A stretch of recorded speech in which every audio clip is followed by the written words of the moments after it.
வணக்கம் and welcome to dream pal TNPSC. எந்த ஒரு காம்படிட்டிவ் எக்ஸாம் எடுத்துக்கிட்டாலும் எக்கனாமிக்ஸ் டாப்பிக்லேருந்து கண்டிப்பாக கேட்கப்படுற ஒரு முக்கியமான டாபிக் தான் இந்த குழுக்கள்ன்றது. ஸோ அந்த கமிட்டிஸ் எல்லாமே துறை ரீதியாக நிறையா குழுக்கள் அமைச்சு அந்த துறையை மேம்படுத்துறதுக்காக அவங்களோட ஒப்பீனியன் கேட்டு அதுபடி செயல்படுத்தி இருப்பாங்க இல்லையா. இதை நம்ம ஸ்கூல் புக்கெலாம் நம்ம மொத்தமாக அந்தந்த டாப்பிக்கில் படிக்கும்போது ஒரு குழப்பம் இருக்கும். அங்கங்கே விட்டு விட்டு படிச்சிருப்போம் ஒரு கமிட்டியை. ஸோ அதை கோர்வையாக நம்ம கொடுத்தோம் அப்படின்னா நம்ம இந்த துறைக்கு இந்தந்த குழுக்கள் தான் ஃபார்ம் பண்ணியிருக்காங்க அப்படின்றத நம்ம மைண்டில் கரெக்டாக நிற்கும். வரிசையாக ஞாபகம் வச்சுட்டோம் அப்படின்னா கரெக்டு தானே. ஸோ அதுக்காக தான் இன்றைக்கி இந்த வீடியோவில் வங்கி தொடர்பான குழுக்களை மொத்தமாக பார்க்க போகிறோம். நானும் சிம்பிளாக முக்கியமான பாயிண்ட்ஸ் மட்டும்தான் உங்களுக்காக கொண்டு வந்திருக்கேன். ஸோ ஒரு 3-4 பேஜ் தான் இருக்கும், சரிங்களா.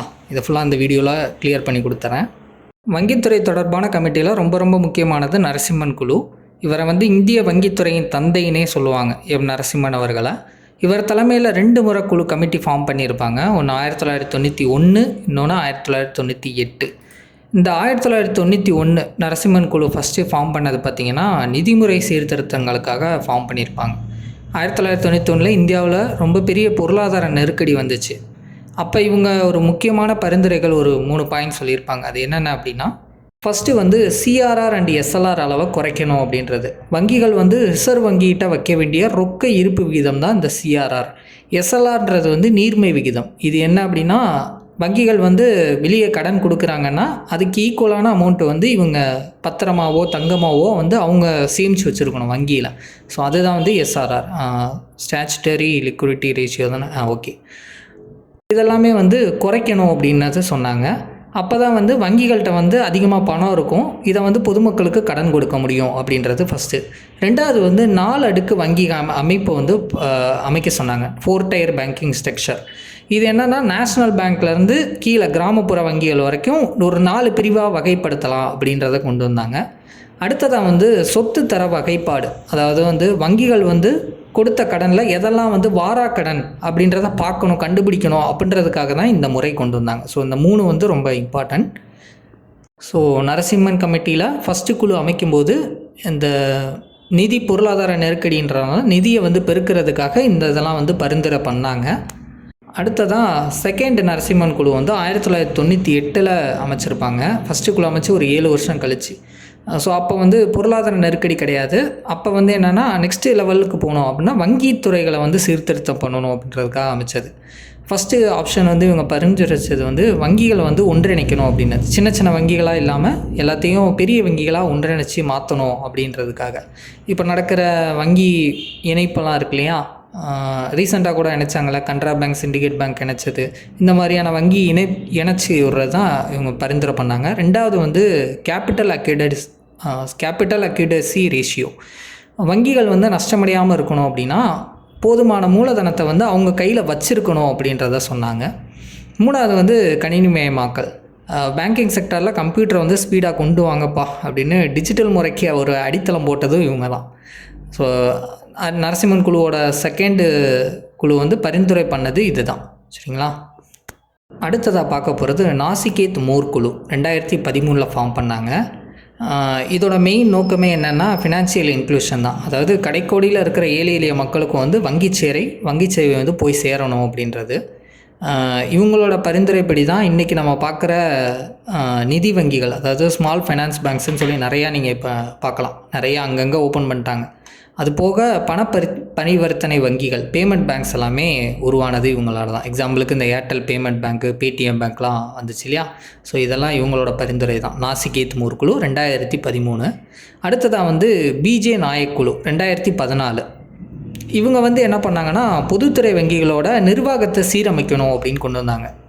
இவங்களோட முக்கியமான பரிந்துரையை பேங்க் போர்டு பியூரோ அப்படின்னு வங்கிகளோட சேர்மன், சிஇஓ இருக்காங்களா, இவங்கள இந்த மாதிரியான உயர் பதவிகளை தகுதியான ஆட்கள் கையில் வச்சு நிர்வகிக்கணும், அவங்கள நேர்மையாக அவங்கள தேர்வு செய்யணும் அப்படின்றதுக்காகவே இந்த போர்டை உருவாக்குனாங்க. பேங்க் போர்டு பியூரோ அப்படின்றத உருவாக்குனாங்க.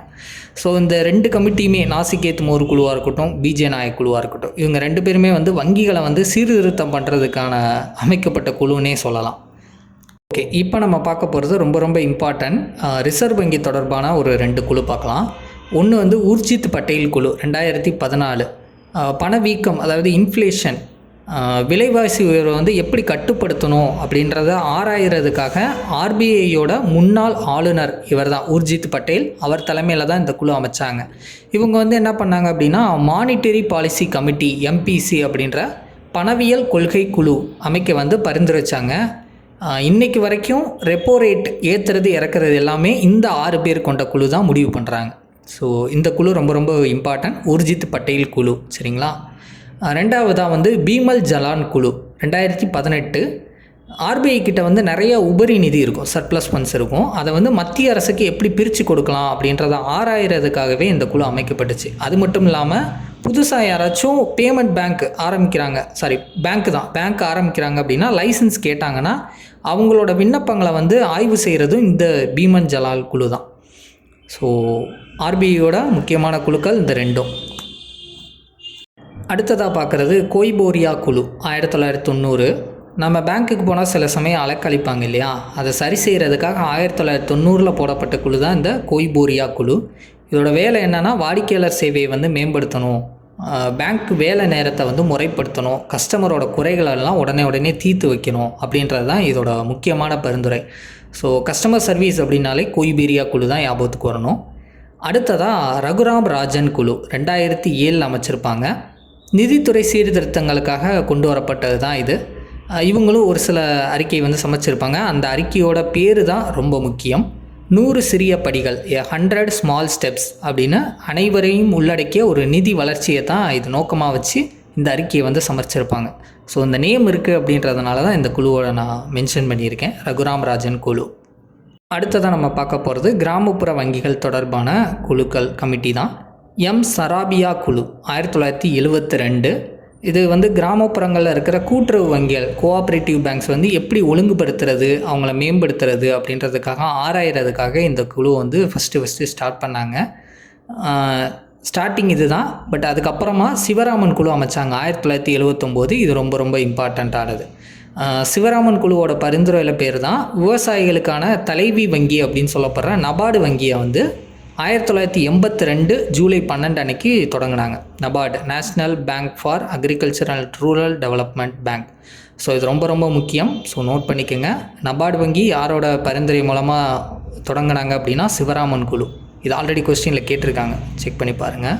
இது வரைக்கும் நம்ம பார்த்தது எல்லாமே வங்கி தொடர்பான முக்கியமான கமிட்டிஸ் தான். இது கூடால நிறைய கமிட்டிஸும் ஃபார்ம் பண்ணியிருப்பாங்க, அவங்களும் ஒரு சில பரிந்துரைகள் எல்லாமே பண்ணியிருப்பாங்க இல்லையா. ஸோ அதை வந்து குயிக்காக 1 ரிவிஷனில் நீங்கள் தெரிஞ்சுக்கணும் அப்படின்றதுக்காக தான் நான் கொண்டு வந்திருக்கேன். இதை நீங்கள் ஷார்ட்டாகவும் படிச்சுக்கலாம். சப்போஸ் இதை பற்றி கூடுதலாக நீங்கள் தெரிஞ்சுக்கணும் அப்படின்னு நினச்சிங்கனாலும் நீங்கள் தனியாக சர்ச் பண்ணியும் பார்த்துக்கலாம், பிரச்சனை இல்லை.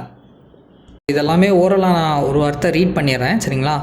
ரத்தன் பி வாடல் குழு அப்படின்றது வந்து டிஜிட்டல் பரிவர்த்தனையை மேம்படுத்துறதுக்காக பரிந்துரை பண்ணாங்க. அடுத்ததாக SS மராத்தே குழு வந்து நகர கூட்டுறவுக்காக. அடுத்ததாக BL டால்டன் வந்து நடைமுறை அப்புறம் மூலதனம், ஒர்க்கிங் கேபிட்டலுக்காக கொண்டு வந்தது. அடுத்தது பீமல் ஜலான் குழு, இவங்க வந்து ஆர்பிஐயோட உபரி நிதியை வந்து ஃபார்ம் பண்ணுறதுக்காக. அடுத்து பாசல் குழு வந்து சர்வதேச விதிமுறைகள், குளோபல் நார்ம்ஸ் வந்து பரிந்துரை பண்ணாங்க, எல்லா பேங்க்ஸுக்கும் எப்படி கொண்டு வர்றது அப்படின்றது. அடுத்ததாக ஹில்டன் யங், இவங்க வந்து ஆர்பிஐயோட ஃபார்மேஷன் எப்படி இருக்கணும் அப்படின்றத சொன்னாங்க. ஜானகிராமன் வந்து பத்திர ஊழல் 1992 ஸ்கேம் நடந்துச்சு இல்லையா, ஸோ அதை பற்றி சொல்லியிருந்தாங்க இல்லையா. அது சோர் குழு வந்து ரொக்க கடன், கேஷ் கிரெடிட். அப்புறம் RB குப்தா வந்து விவசாய கடன் பற்றினது. NL மித்ரா வந்து வங்கி மோசடிகள் நடக்கக்கூடாதுன்னு பரிந்துரை பண்ணாங்க. SN வர்மா வந்து வணிக வங்கிகள், கமர்ஷியல் பேங்க்ஸ்க்கானது. NK சிங் வந்து நிதி பற்றாக்குறை, கண்ணன் வந்து கடன் வரம்பு. இதெல்லாம் வந்து ஓரலாக தெரிஞ்சுக்கிட்டிங்கன்னா சப்போஸ் இது ரிலேட்டடான ஏதாவது ஒரு டாபிக் வரும்போது மேட்ச் த ஃபாலோயிங்கில் கூட கேட்கலாம், வாய்ப்பு இருக்குது. ஸோ இல்லை ஸ்டேட்மெண்ட்டில் கேட்டால் கூட நம்மளுக்கு இந்த ஒரு வேர்டு தெரியும் போது ஸோ இது சம்மந்தமாக தான் அந்த குழு பரிந்துரை பண்ணாங்க அப்படின்றத கேட்டும் அடிக்கலாம். இல்லை இது போக நீங்கள் தனியாக படிக்கணுன்னாலும் குழுமே அங்கங்கே இருக்குது, பிரச்சனை இல்லை. ஸோ அவ்வளோதான், வங்கி தொடர்பான முக்கியமான கமிட்டிஸ் எல்லாமே கிளியர் பண்ணியாச்சு. இந்த பிடிஎஃபோட லிங்க் வந்து நான் கீழே டிஸ்கிரிப்ஷனில் கொடுக்குறேன். டெலகிராம் சேனலில் ஜாயின் பண்ணிவிட்டு அதை நீங்கள் டவுன்லோட் பண்ணிக்கலாம். ஓகேவா? இந்த வீடியோ யூஸ்ஃபுல்லாக இருந்துச்சுன்னா லைக் பண்ணுங்கள், உங்கள் ஃப்ரெண்ட்ஸுக்கும் ஷேர் பண்ணுங்கள். Thank you to all.